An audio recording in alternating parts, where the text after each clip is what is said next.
Welcome back to OTF Sports. I'm your host, Bleak, and this was an exciting game from start to finish, especially in the first half.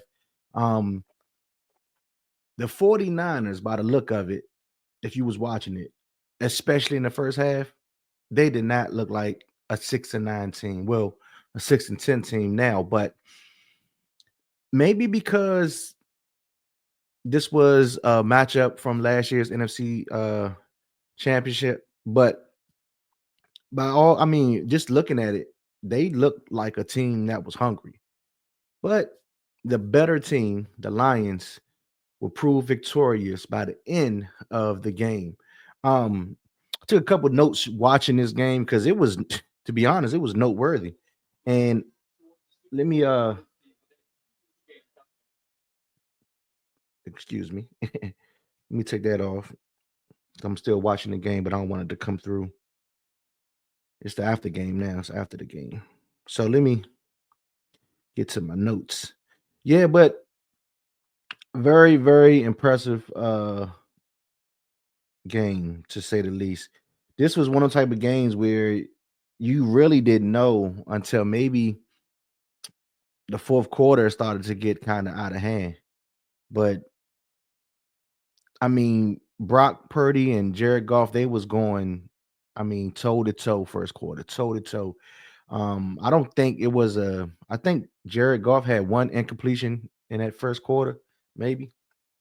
Maybe in the first half. I'm not I did get up to get something to eat for a second, but they was going at it, man. And I would tell you, the way the Lions defense is, they are a tough team.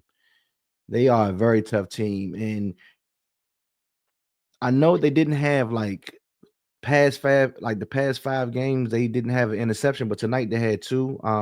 Joseph came up with two, as usual. Matter of fact, Joseph now has 9 interceptions, and that's the most by a Lion in 40 years. I mean, that's tough, man. That's tough. And not only that, not only that, yeah, that's what it was. The they had 14 in the Lions, 14 interceptions from the first between the first 10 games, zero in the last five and two tonight. So, but even Brock Purdy, even though he threw those two interceptions, I think he had like 377 yards and three touchdowns, one rushing. Hey, the boy came to play, and they keep saying, "No, is he a true, star quarterback?" And for real, he really is. He's not top five. He's definitely probably somewhere in the top 10, I would say. But Jared Goff can say the same, man. You can say the same for him. And let's shout out Joshua Dobbs. Even though it was trash time, he did come out in the fourth quarter because it looked like Brock Purdy's season is pretty much over. I ain't saying like it's like a real true season, ending injury, but hey, it's only one game left, and they have nothing else to play for. So I doubt if he play the last game. Or was this the last game? What anyway? Season over with anyway, right?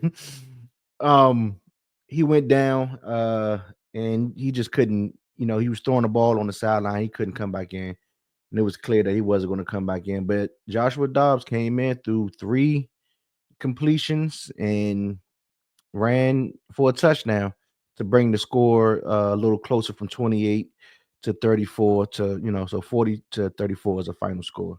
But man, oh man, this was a heavyweight bout. I think the Niners were really hungry to have this matchup, but they just didn't have enough. Um, the Lions are dogs, man. Well, you know what I mean.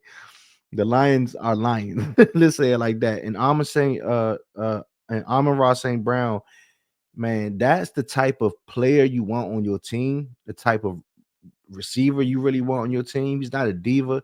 He came out to play, and he just shows up, man. He shows up.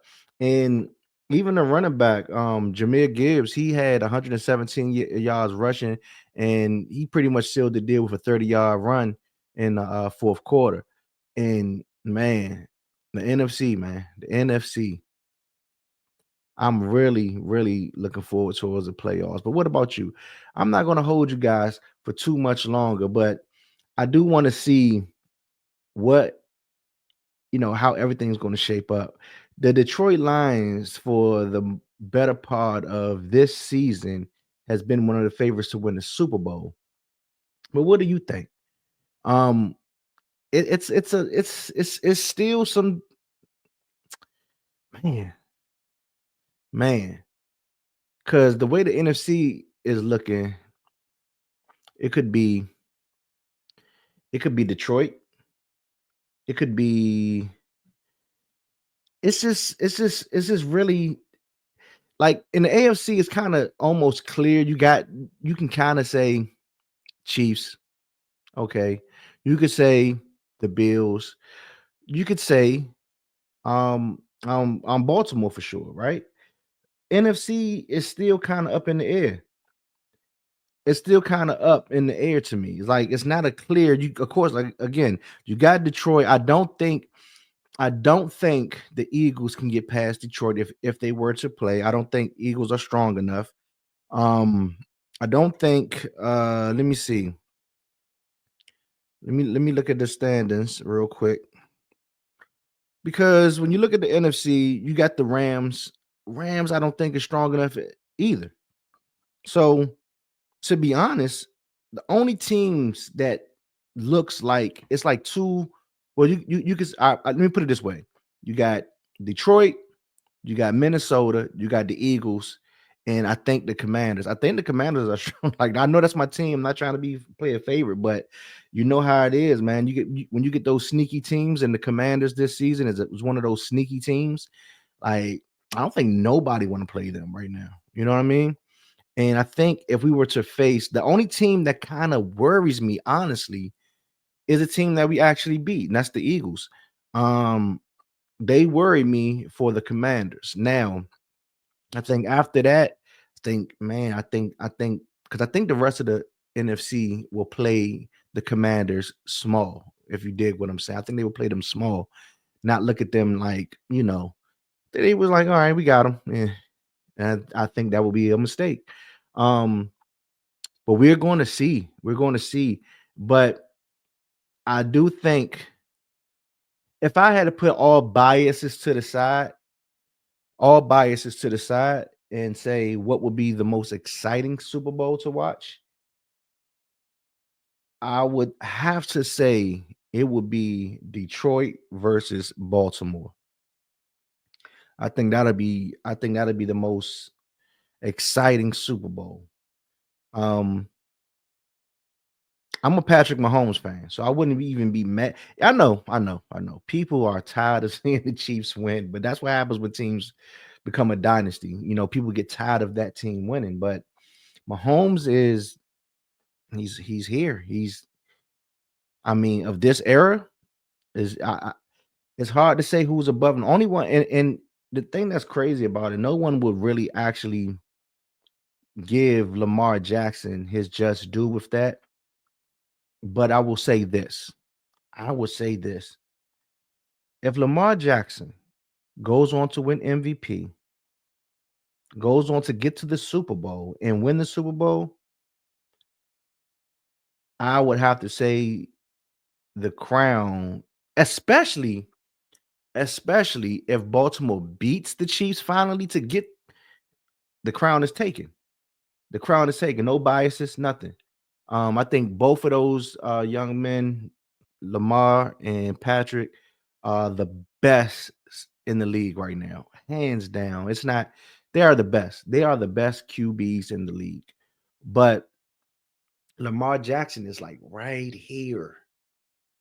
I mean, talent wise, it's hard to because it's like what style.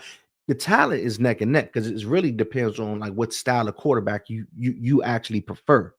Now, a lot of people always gonna for what they're always gonna say Patrick Mahomes, and I'm one of those who in the past have definitely said that. I make no bones about it that Patrick has been the better quarterback throughout his career, but right now it's hard to say. That's hard to say that he's actually better than Lamar Jackson right now at this moment. Career wise, yeah, you could say he had a better career because he got Super Bowls, but Lamar Jackson talent wise is, I mean, you could say second to none, but you do have Patrick Mahomes standing right there. You know what I mean? But that's all for me. I'm not going to hold you guys. No longer you have to be. But what do you guys think about that Super Bowl matchup? Is that a dream matchup, Detroit versus Baltimore, or would you rather see someone else? That's all for Out the Frame Sports, OTF Sports. This is Bleak. I'm out. Yeah.